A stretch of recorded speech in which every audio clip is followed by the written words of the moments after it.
We do not know why our convoy was attacked, declared earlier this year. The spokesperson for the Red Cross, Marie-Claire Fegalish, was referring to 6 aid workers belonging to the world's oldest humanitarian organization killed in Afghanistan. That in itself puts pressure to the humanitarian movement across the world. The United Nations organization estimates that at least 80 aid workers have been killed in South Sudan ever since the conflict erupted there some 3 years ago, which has led at least 1.5 million people in need of humanitarian assistance. With difficult economic environments, especially in the Central Africa sub-region, how should humanitarian agencies, especially the International Committee of the Red Cross, respond to the increasing need?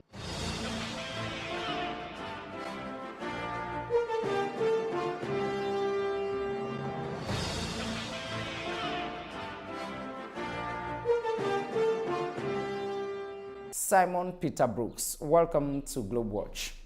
Thank you very much, Charles. Always a pleasure. The United Nations Refugee Agency, the UNHCR, says that at least 66 million people are displaced worldwide. That is the biggest and the largest number since the end of World War II, and about 40 million of them are internally displaced in their countries. Are you troubled by such a figure at the Red Cross? Of course. I mean, the numbers we're talking about are so great that it's extremely difficult to even conceive of what this means. I mean, 66 million people. You think about that in terms of the population of countries in this region. I mean, you know, the numbers are stupendous. The fact is, and I think this is from the ICRC's perspective, that you know, this world is deeply affected by a number of very important and quite intractable conflicts. And of course, the big challenge for us is, I mean, not only to understand these and to ensure we're present, but also to gain access. And that is, I think, something which is troubling us and many other actors. Every 3 seconds in the world today produces a new refugee because of persecution, human rights abuse, and wars. And you are basically concerned with the Lake Chad Basin Commission area and the whole of Central Africa, trapped by Boko Haram and conflicts, war in the Central African Republic. Just paint to me a clear picture of the humanitarian situation that the Red Cross is dealing in this area directly. Okay, Charles, it's been 2.5 years since I've been here. I'm about to leave. I mean, I think there are a number of observations that I would make. I mean, I think one is the challenge of bringing the international community's focus into the Lake Chad Basin area. And we have 4 delegations, essentially, that are coordinating very closely our humanitarian response. Now, bringing the attention, but then secondly, it is, getting access into some of these areas where there is significant displacement going on, where there are significant consequences, humanitarian consequences of the conflict. Now, we are not here to make a judgment as to who is responsible for what. Our principal and chief concern is to ensure that we provide humanitarian assistance. I mean, I met a youngish mother in Meme very recently. She had 6 children and a husband. She lost 3 children and a husband as a cause of conflict. She had a young boy of 5 years of age who was burnt badly as a result of the fact that their house had been destroyed. She was displaced. They hadn't eaten for 2 days when I met them. Now, this is the sort of reality about the suffering. And if you extrapolate that to the figures that you've just mentioned, 66 million displaced persons across the world, and you think of the enormity of suffering, it is only an encouragement for us to do better and to go further.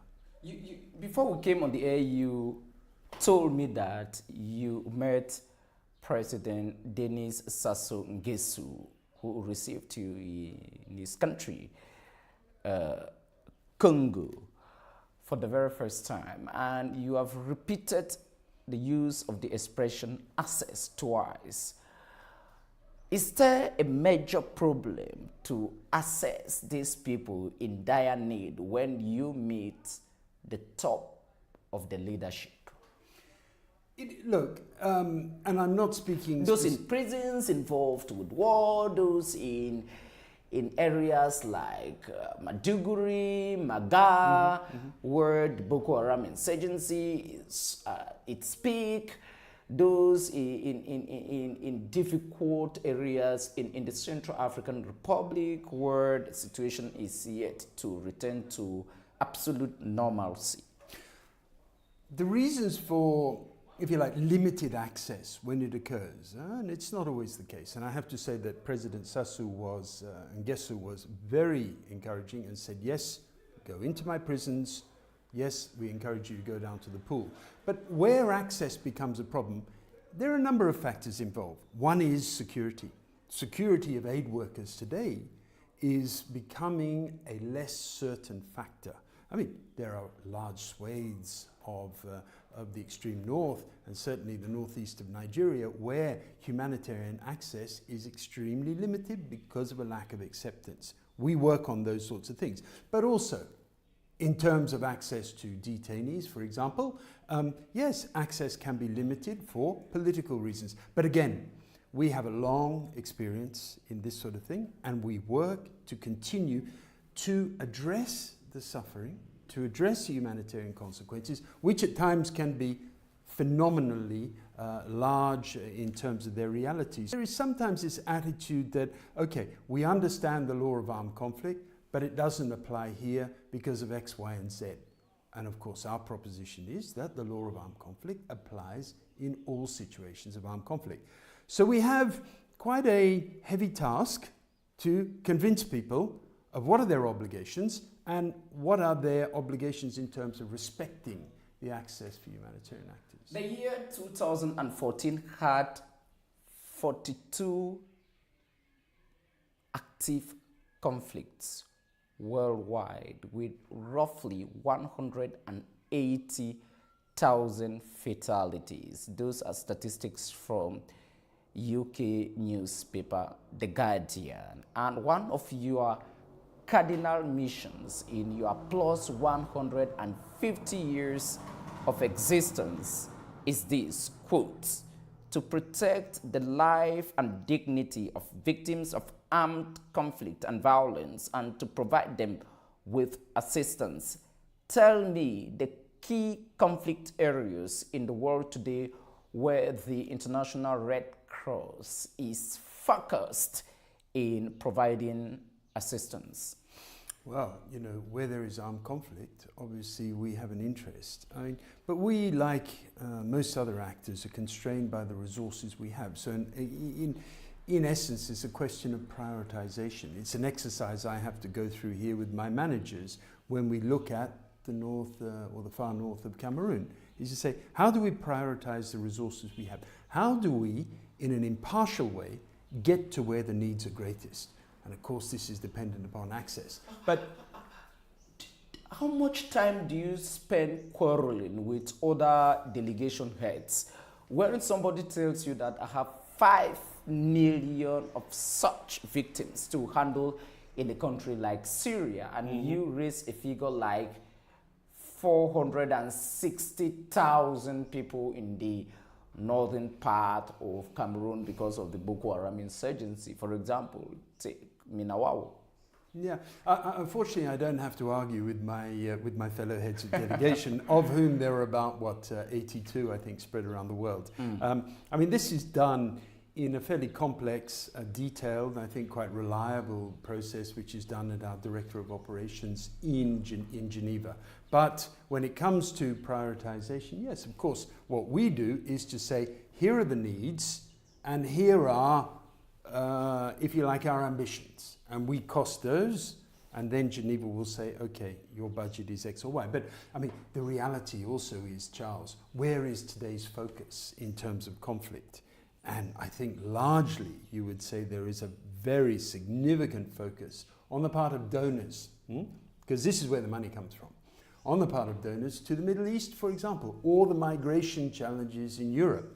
So there is also a prioritization that goes on in terms of our traditional donors. And we need to have this dialogue with them, and we have a very sophisticated dialogue with donors in terms of saying, yes, but there is Cameroon, or there is Nigeria, or there is Niger, or there is the Central African Republic. So, you know, this is a process of negotiation, and I think it's an informed one.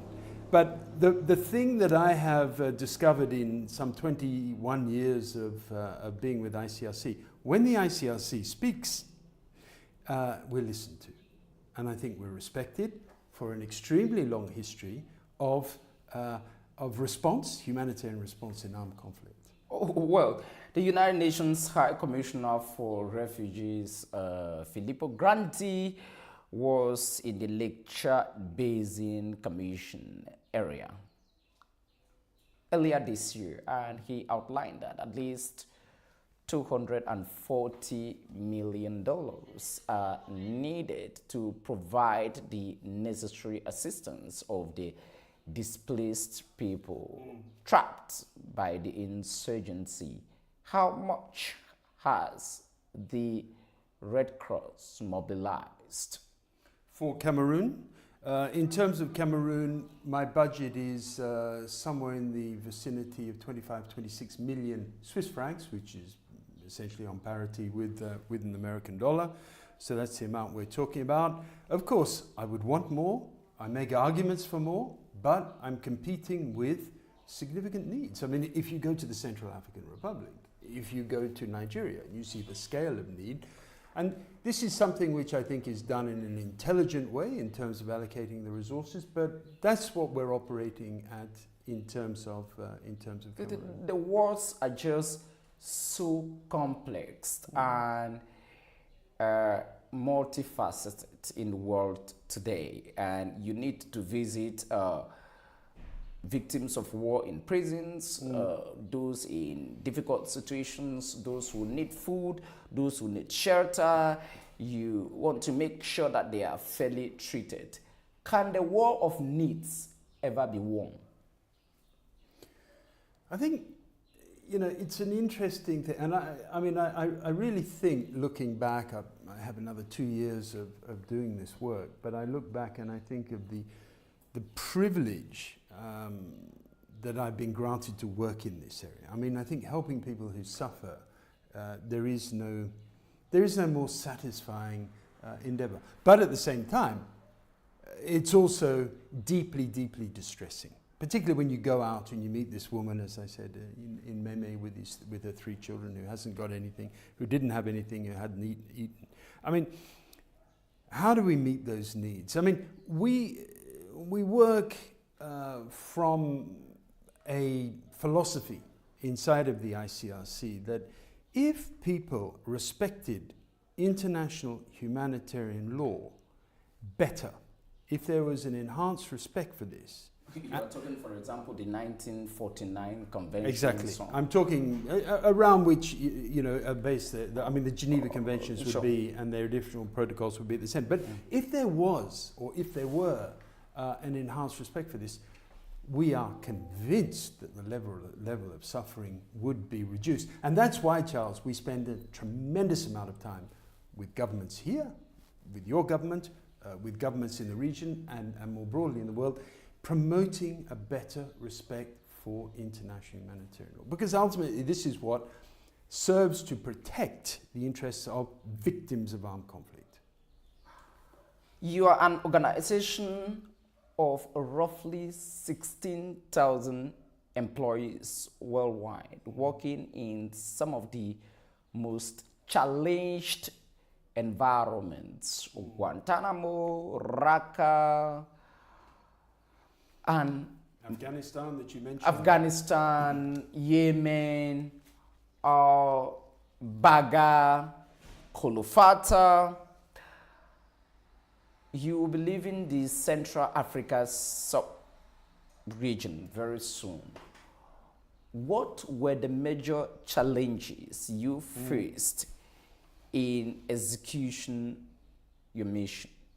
The one thing that has struck me is the lack of experience that everybody in this country had in terms of responding to armed conflict. And I'm talking about the government, I'm talking about the armed forces, I'm talking about humanitarian actors, I'm talking about communities, etc. It was just, coming from Afghanistan, where we've been present for 30 years, people understand the role and the purpose, and if you like, the added value that the ICRC can bring, along with other humanitarian actors. Here, we had to explain ourselves and to get access to, for example, to detainees. And I have to say, unequivocally, that our relationship with your government has enabled us to develop a sense of confidence about our role in prisons. We are confidential. We look for a bilateral dialogue on what it is that we do and the improvements that we're looking for. But I think, Charles, probably the biggest factor... When you say that, an ordinary viewer of this program and an ordinary observer of the environment will tell me that you are saying that out of television's sake and that you have probably a very rocky relationship with governments when it comes to visiting prisons and evaluating the conditions of detainees. Are you sincere in your declarations? No, I'm absolutely sincere.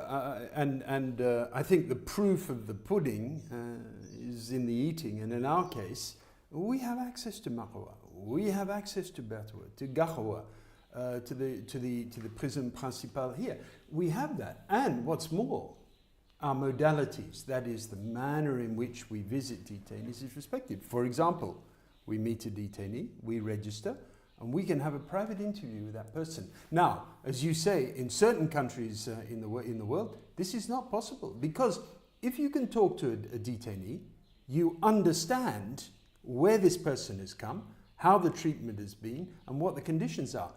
And that is exposing a government. I think, the authorities here, and I speak principally about the Ministry of Justice, Minister Esso and his Secretary of State, Penbaga, they have witnessed that the ICRC was here to work with them, to stabilize a situation, particularly in overcrowding, and then to address our mandate. And we enjoy a particularly good relationship, I think, in that respect. And it is surprising to some people, but I'm being sincere about the results.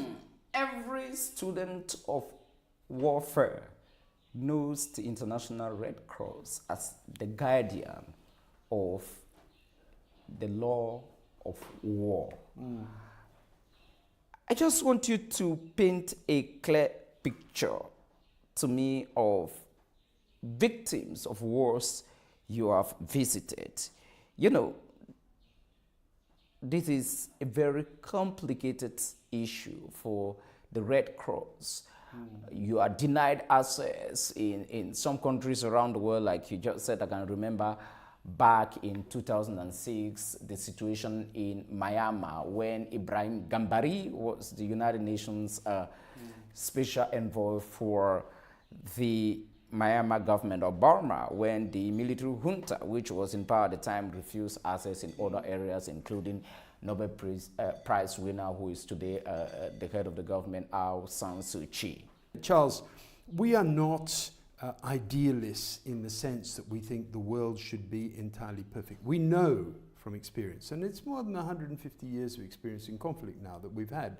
We know that conflict is a very messy, imprecise, and sometimes very violent undertaking, and that there will be mistakes, and we are not there to criticize. We are there to address problems in the interests of persons who are not fighting, no longer fighting, civilians, etc. So, you know, if we have challenges in terms of governments sort of not providing us with access, what do? We go and talk to them. And this is part of my job, what we would term humanitarian diplomacy. And that's what I do in this region, in order to ensure that we get a better access. Because once we have access, we can talk to arms carriers, and we can meet the humanitarian needs of displaced persons or detainees and others. Roughly 1.4 million people in the Lake Chad Basin area will be suffering from food insecurity in the days to come. It is already there. About 1.6 million others are estimated to be in need of humanitarian aid. You and I are in the CEMAC zone, where the economic situation is morose. And you are very much aware that the pumps of petrol are empty. The International Monetary Fund has recently placed all these countries of the area under individual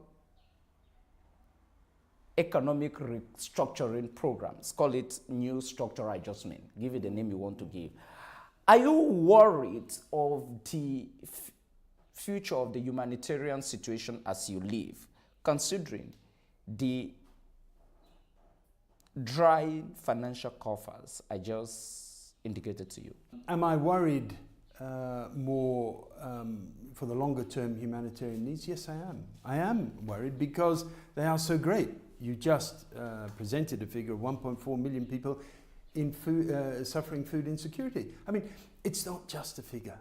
These are people who don't eat every day. You know, these are people who, for whom we need to go out, collect the resources we can to do our part, but also to encourage others to do similar. Well, financial insecurity, yes, but there is even more of another form of insecurity, which has to do with attacks on humanitarian missions worldwide. Few weeks ago, the National Episcopal Conference of Cameroon released a statement after Bishop Jean-Marie Benoit Bala was missing, stating that they have a feeling, and those are their words, that they have a feeling that ministers of God are persecuted in Cameroon, that is in particular.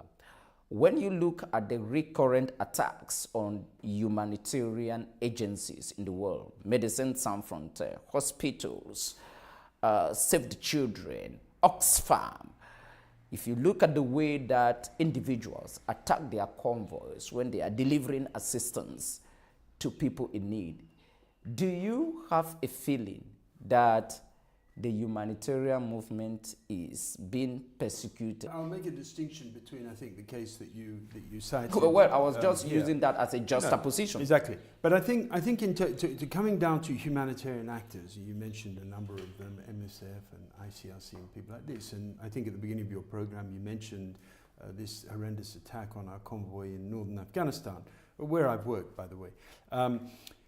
You know, these are grave breaches of international humanitarian law. I mean, there is no two ways about it. I mean, these are not combatants, they are not legitimate targets, and insofar as that's the case, that should not happen. Let me insist on that point.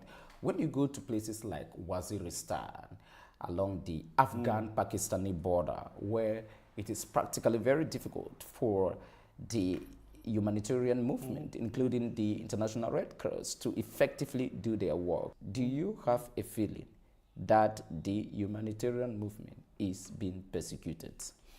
Well, it's persecuted, but it is being targeted. I mean, there are hostage cases. I mean, we had a recent one in DRC. We have a hostage situation that was ongoing in Afghanistan. We have an ongoing hostage situation in Syria, you know, from 2013. I mean, are we taken for targets? Yes, we are. But I think we've actually been rather lucky here, lucky, I mean we've been fortunate in the Lake Chad Basin that we haven't suffered this sort of thing, and I think we're possibly alone in that respect. Why? And again, armed groups look at who you are, they look at your agenda, and they look at the impact, and it's a question of walking the talk, and that's what we do. And we go to great lengths to ensure that everybody understands what we're doing here and that it is a neutral, independent and impartial role that we play here. Politics does not enter into it. But sometimes that's not enough, Charles. And sometimes these things happen. Are we persecuted? No. You know, humanitarian actors have been attacked, essentially throughout history. Unfortunately, it's just we're the easy target in many respects. You will be leaving Cameroon soon. Where next? Where next? I'm destined to go to Egypt, to Cairo. The outgoing Central Africa regional delegation head for the International Committee of the Red Cross, Simon Peter Brooks.